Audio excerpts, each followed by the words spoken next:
दोस्तों, आखिर प्रधानमंत्री को हो क्या गया है? आखिर प्रधानमंत्री की टीम में वो कौन है जो लगातार उनसे गलत बयानी करवा रहा है और गलत और फैक्टलेस भाषण बुलवा रहा है? अभी थोड़ी देर पहले प्रधानमंत्री मोदी ने राजस्थान के टोंक में एक रैली को संबोधित किया, जिसमें वो बातें बोल गए जो एक्चुअली में उनकी गलती थी। सवाल ये दोस्तों कि प्रधानमंत्री मोदी ने गहनों को लेकर जो 2 दिन पहले राजस्थान के बांसवाड़ा में बयान दिया था, क्या उसके नुकसान की वजह से, उसके नुकसान से बौखलाकर पीएम मोदी भाषण में वो बोल गए जिसमें खुद उनकी गलती उजागर होती है? कैसे पीएम मोदी अपने बयान से इस कदर बैकफुट में आए हैं कि अपनी ही गलती गिनाने लगे? वीडियो में तफसील से मैं आपको ये बताने वाली हूं। दोस्तों, राजस्थान की टोंक में पीएम मोदी ने एक बेहद गलत बयानी की है। इस गलत बयानी से न केवल पीएम मोदी के फैक्ट्स पर सवाल उठते हैं, बल्कि खुद पीएम मोदी की गलती उजागर होती है और देश की महिलाओं को उनकी वो गलती याद आती है जिसके लिए उन्होंने देश की महिलाओं से कभी माफी नहीं मांगी। वो गलती क्या है और कैसे पीएम मोदी अपनी ही की हुई चूक एक तरह से महिलाओं को याद दिलाते हुए दिखे, मैं आपको तफसील से आगे बताऊंगी। लेकिन उससे पहले आपके लिए जानना जरूरी है कि प्रधानमंत्री ने टोंक में बोला क्या। और आपको पता होगा, उन्होंने मैनिफेस्टो में तो लिखा है कि आपकी संपत्ति का सर्वे करेंगे। हमारी माताओं बहनों के पास जो स्त्री धन होता है, जो मंगलसूत्र होता है, उसका सर्वे करेंगे। और फिर उनके नेता ने तो भाषण में कहा एक्सरे किया जाएगा, एक्सरे किया जाएगा। मतलब आपके घर में अगर बाजरे के अंदर डिब्बे में भी कुछ रखा है तो वो भी एक्सरे करके खोजा जाएगा। दीवार में कहीं रखा है तो उसको भी एक्सरे करके खोजा जाएगा। पूरा एक्सरे करने वाले की घोषणा की है और उनके नेता ने पब्लिकली कहा है। और फिर आपकी सारी संपत्ति, जरूरत से ज्यादा जो भी होगा वो उनका कब्जा करेगी उनकी सरकार, कहते हैं, और फिर लोगों को बांट देंगे।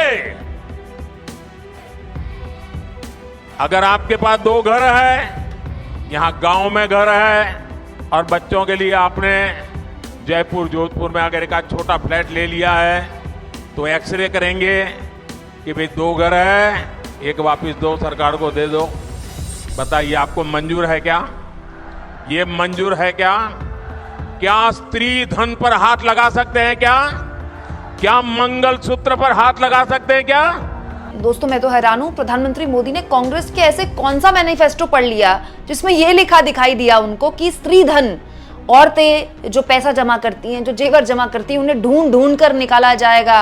बाजरे के डिब्बे में जो महिलाएं पैसा संभाल के रखती हैं, छुपा कर रखती हैं, घर गृहस्थी से जो खर्च बचता है वो सेविंग जो छुपा के रखती हैं उसको निकाल कर बांटा जाएगा।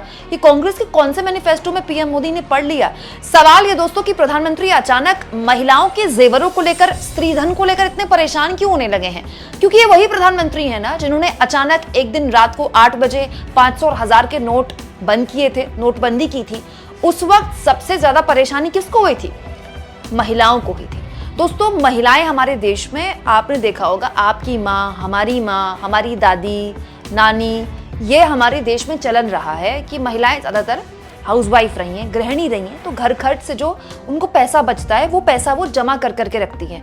ज्यादातर वो पैसा वो घर के किसी कोने में जमा करके रखती हैं, ज्यादातर किचन में किसी बाजरे के डिब्बे में रखती हैं, जिस बाजरे के डिब्बे का पीएम मोदी जिक्र कर रहे हैं, या फिर किसी डब्बे में ऊपर अलमारी में छुपा के रखती हैं। वो पैसा भी घर गृहस्थी के ही काम में आता है। बच्चे की स्कूल की फीस में पैसा कम पड़ रहा है, घर में बेटी की शादी है, या फिर अचानक से कोई बीमार पड़ गया है, तो वो स्त्रीधन काम आता है। वो थोड़ा थोड़ा पैसा घर की महिलाएं जोड़ कर रखती हैं। याद है ना आपको, नोटबंदी में सबसे ज्यादा मुसीबत महिलाओं को उस पैसे को लेकर हुई थी, जब बैंक वाले उनसे पूछ रहे थे, बताइए ये लाख रुपए कहां से आए? एक महिला जो पूरे के पूरे अपने गृहस्थी में लाख 1.5 लाख रुपए पूरी जिंदगी बचा पाती है, उन महिलाओं को उसका हिसाब देना पड़ गया था। महिलाओं के पास ये जवाब नहीं था कि वो 500 1000 के नोट जो अपने घर में मुसीबत के लिए वो बचा कर रखती हैं, घर गृहस्थी के कामों से ही बचाती हैं, घर का पैसा है, घर के लोगों के लिए बचाती है। दोस्तों, उस पैसे का मोदी सरकार के नोटबंदी के फैसले के बाद उनसे हिसाब मांगा जा रहा था। कमाल की बात है दोस्तों, प्रधानमंत्री आज स्त्रियों के, औरतों के स्त्री धन को लेकर परेशान है। प्रधानमंत्री को स्त्रीधन को लेकर इतनी परेशानी हो रही है तो आज लगे हाथ उनको देश की महिलाओं से माफी मांग लेनी चाहिए।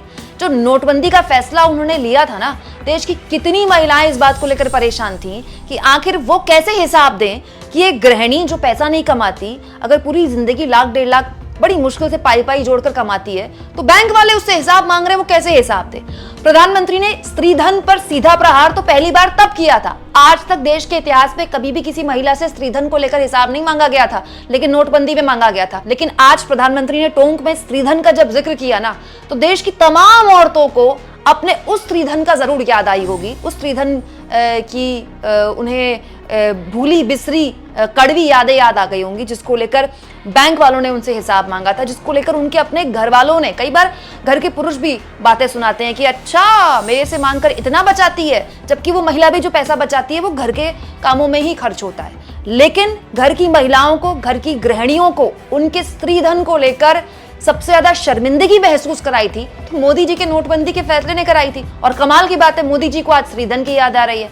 दोस्तों, क्या वाकई में पीएम मोदी अपने उस बयान की वजह से, गहने वाले बयान की वजह से बैकफुट पर आ गए हैं कि इस तरह की बयानी कर रहे हैं जिसमें उनकी खुद की गलती उजागर हो रही है? कमेंट बॉक्स में जरूर लिखें और जितना हो सके चैनल को शेयर भी करें, सब्सक्राइब भी करें और थैंक्स फॉर ज्वाइन, ये 2 ऑप्शन है दोस्तों जिसके जरिए आर्थिक तौर पर भी आप चैनल के हाथ मजबूत कर सकते हैं।